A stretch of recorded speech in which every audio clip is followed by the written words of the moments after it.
ढेर सारी multi layers double lachha paratha बनाने की आज मैं आपके लिए बड़ी ही कमाल की रेसिपी लेकर आई हूँ। तो चलें जी अपनी मज़ेदार और ज़बरदस्त इस रेसिपी को बनाना शुरू करते हैं। बिस्मिल्लाहिर्रहमानिर्रहीम। अस्सलाम वालेकुम। उम्मीद है आप सब ठीक होंगे। यहाँ पर सबसे पहले हम ले लेंगे एक अदद बोल और उसके अंदर शामिल करेंगे हम यहाँ पर मैदा। मैदा जो है यहाँ पर मैं मैयर करके ले रही हूँ, 2 कप मैंने यहाँ पर मैदा लिया है। अगर आप नहीं लेना चाहते तो आप घर में जो आटा होता है ना, आप उससे भी इस रेसिपी को बना सकते हैं, लेकिन अगर कभी कभार बनाना हो तो आप मैदा यूज़ कर सकते हैं। उसके बाद हमने इसके अंदर डाल दी है अजवाइन। अजवाइन डाइजेशन के लिए बेहद मुफीद होती है। उसके साथ ही थोड़ा सा नमक डाल दिया है। 3 से 4 चम्मच आपने इसके अंदर डाल देना है। घी मिल जाए वो डाल लीजिए, अगर कुकिंग ऑयल है तो वो डाल लीजिए। यहाँ पर कुकिंग ऑयल हो या घी हो, डालने के बाद अब आपने पहले तो इसे अच्छी तरह से इस आटे के अंदर मिक्स करना है। अच्छी तरह मिक्स करेंगे, उसके बाद आप इस तरह से मुट्ठी में आटा लेकर देख लीजिएगा। अगर तो आटा जो है वो इकट्ठा हो रहा हो तो इसका मतलब है कि घी जो है उसमें अच्छी तरह से आपने मिला लिया है।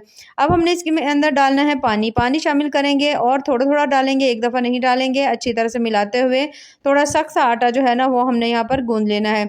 जितनी अच्छी तरह से आप इस आटे को गूंदेंगे उतने ज़्यादा आपके पराठे क्रिस्पी क्रंची मज़ेदार से बनेंगे।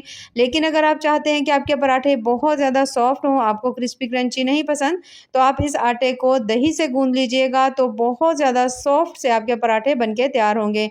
तो यहाँ पर हमने आटा जो है गूंद लिया है, इसे निकाल के मैं छोटे बोल के अंदर रख रही हूँ और उसके बाद इसे हमने ढाँप के रख देना है, कम से कम भी 15 से 20 मिनट के लिए।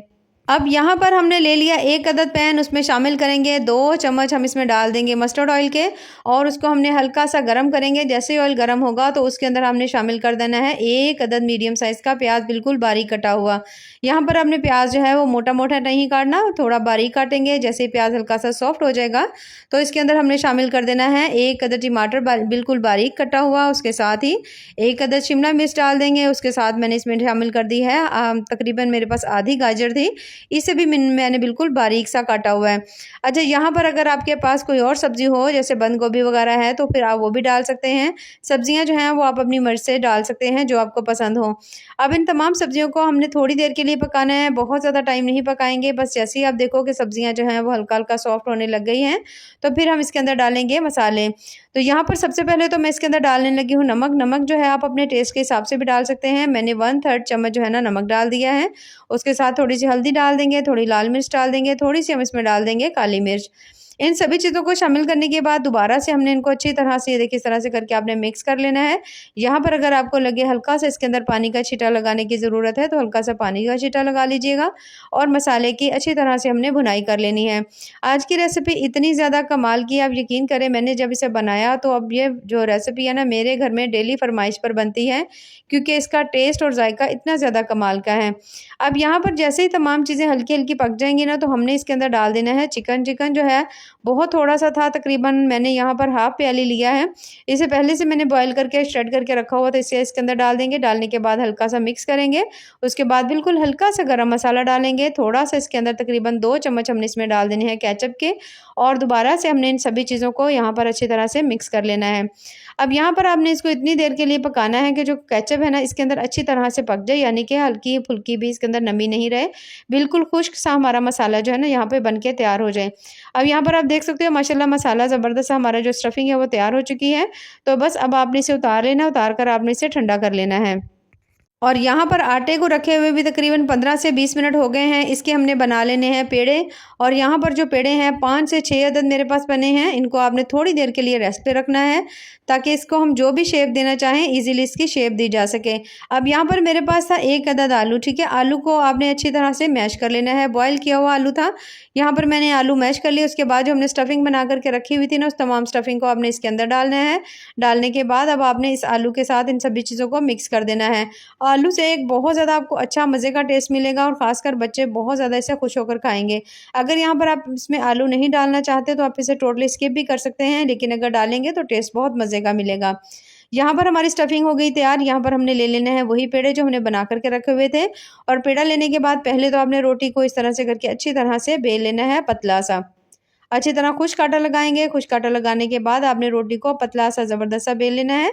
जब आप रोटी को अच्छी तरह से बेल लें तो हाथ की मदद से थोड़ा इसकी शेप को सेट कर लेंगे। हल्का-सा इसके ऊपर ऑयल लगाएँगे ब्रश की मदद से, हाथ की मदद से लगा लीजिए जैसे आपको आसानी हो। उसके साथ ही हमने इसके ऊपर डाल देना है बिल्कुल हल्का-सा खुश्क आटा। कुछ आटा लगाने के बाद अब आपने इस तरह से इसकी लेयर्स बनानी है, जिस तरह से मैं बना रही हूँ। एक दूसरे के ऊपर आपने इस तरह से रखते जाना है। इस तरह इसकी ढेर सारी जो है ना इसकी लेयर्स बन जाएंगी। अब लेयर्स बनाने के बाद ये देखिए आपने इसको प्रेस करके थोड़ा सा आपने इसको फैला लेना है इस तरह से।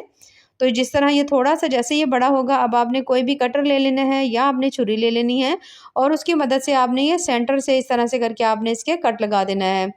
तो जब आप सेंटर से इस तरह से कट लगाएंगे तो अब ये जो कट वाली साइड थी ना ये आपने ऊपर की तरफ कर देनी है। देखिए इस तरह से जहाँ पर आपने कट लगाया था उसे आपने ऊपर कर देना है। ऊपर करने के बाद अब आपने स्टार्ट से यहाँ से आपने इस तरह से करके इसे पकड़ना है, थोड़ा सा दबा लीजिएगा और अंदर की तरफ मोड़ते हुए आपने गुलाई में एक ज़बरदस्त सा जो पेड़ा है ना वो आपने तैयार कर लेना है। ये देखें इस तरह से बहुत ज़्यादा इजीली जो पेड़ा है वो बनके तैयार हो जाता है। और ये जो बाकी इसका इस तरह से सिरा है इसको हमने थोड़ा सा खींच के नीचे की तरफ आपने फोल्ड कर देना है, हल्का सा दबा दीजिएगा और बहुत ज़्यादा माशाल्लाह ज़बरदस्त सा ढेर सारी लेयर्स वाला जो पेड़ा है ना वो हमारा यहाँ पर बनके तैयार हो चुका है। तो यहाँ पर हमने सभी पेड़े बना लिए हैं, इन्हें भी हम रख देंगे 5 से 6 मिनट के लिए रेस्ट पे। 5 से 6 मिनट जैसे हो जाते हैं अब हमने इसे बेलना स्टार्ट करना है।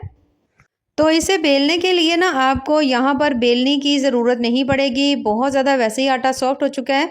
हाथ की मदद से ही आपने इससे थोड़ी सी इस तरह बड़ी सी एक रोटी आपने बेल लेनी है। ये देखिए इस तरह से यहाँ पर आप देख सकते हैं किस तरह से इसकी लेयर्स खुल रही हैं। बहुत सारी मल्टी लेयर्स वाला ये जो पराठा हमारा बनके तैयार होगा। तो अच्छी तरह से ये देखिए इस तरह से करके आपने इसे फैला लेना है। मैंने हाथ की मदद से फैलाया क्योंकि अगर आप बेलनी यूज़ करेंगे ना तो फिर इसकी जो लेयर्स हैं वो ख़त्म हो जाएंगी। बस ये देखिए इस तरह से करके आपने उठाना है, उठा के इसे साइड में रखेंगे। दूसरा पेड़ा लेंगे, उसे भी सेम इसी तरह सेम साइज़ की हमने जो रोटी है ना वो बेल लेनी है। अगर आपके पेड़े सेम साइज़ के होंगे तो आपकी रोटियां भी सेम साइज़ की ही बनेगी। अब यहाँ पर जब आप देखो कि आपने रोटी को फैला लिया अच्छी तरह से, तो जो हमने स्टफिंग बना करके रखी हुई थी ना वो स्टफिंग आपने इसके अंदर रखनी है। अब यहाँ पर अगर आपका दिल करे थोड़ा ज़्यादा स्टफिंग भरने को, थोड़ा ज़्यादा इसके अंदर डालने को, तो आप ज़्यादा भी डाल सकते हैं क्योंकि यह ना तो पराठा ख़राब होता है ना ही ये फटता है। तो अच्छी तरह स्टफिंग डालने के बाद अब हमने इसके अंदर शामिल करनी है थोड़ी सी चीज़। लेकिन स्टफिंग जो है यहाँ पर आप देख सकते हैं मैं थोड़ी ज़्यादा मिकदार में डाल रही हूँ क्योंकि इसे खाने से आप यकीन करें आपको समोसा कचौरी जो है ना आपका दोबारा दिल नहीं करेगा खाने को, क्योंकि ये इतना ज़्यादा कमाल का आपको इसका टेस्ट मिलेगा। अब थोड़ा सा मैं इसके अंदर डाल रही हूँ चीज़। यहाँ पर चीज़ डालना टोटली ऑप्शनल है, अगर आपके पास हो तो डाल लीजिए, नहीं तो आप इसे स्किप कर सकते हैं।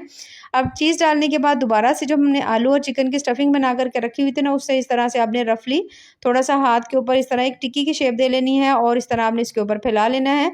इसे फैलाने के बाद अब आपने जो रोटी दूसरी बना करके रखी हुई थी उसे आपने इसके ऊपर रखना है। इस तरह से रखने के बाद अब हाथों की मदद से आपने पहले इसके किनारों को दबाकर अच्छी तरह से जोड़ लेना है और उसके बाद आपने सेंटर से इसको इस तरह से करके दबाना है ताकि बिल्कुल पतली सी रोटी की तरह से ये बन जाए।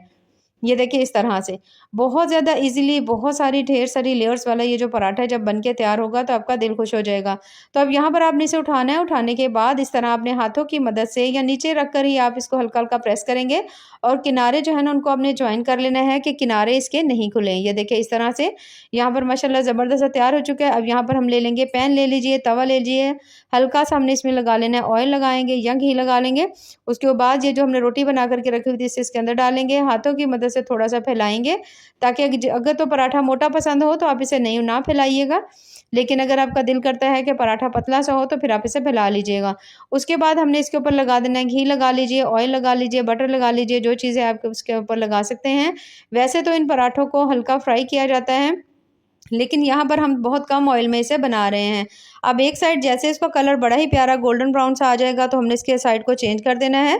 चेंज करने के बाद इस तरह हल्का हल्का दबाते हुए हम इसे पकाएंगे और इसी तरह दूसरी साइड को भी चेंज कर लेंगे। यहाँ पर आप देख सकते हैं माशाल्लाह कितना ही प्यारा से इसका जो है ना कलर आया हुआ है। तो बस इसी तरह से हमने बाकी अपने जितने भी तमाम पराठे हैं उन सभी को सेम मेथड से बना लेना है।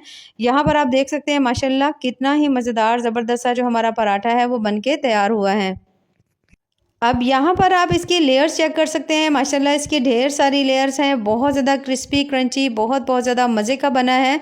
तो ज़रूर ट्राई करिएगा और हमें कमेंट्स में ज़रूर बताइएगा कि आपको हमारी आज की जो रेसिपी है वो कैसी लगी। और यहाँ पर माशाल्लाह बहुत ज़्यादा कमाल की हमारी आज के पराठे की जो रेसिपी वो बनके तैयार हो चुकी है। तो अगर आपको मेरी आज की ये रेसिपी पसंद आए तो चैनल को ज़रूर लाइक करें, सब्सक्राइब करें, दुआओं में याद रखिए। अल्लाह हाफिज़।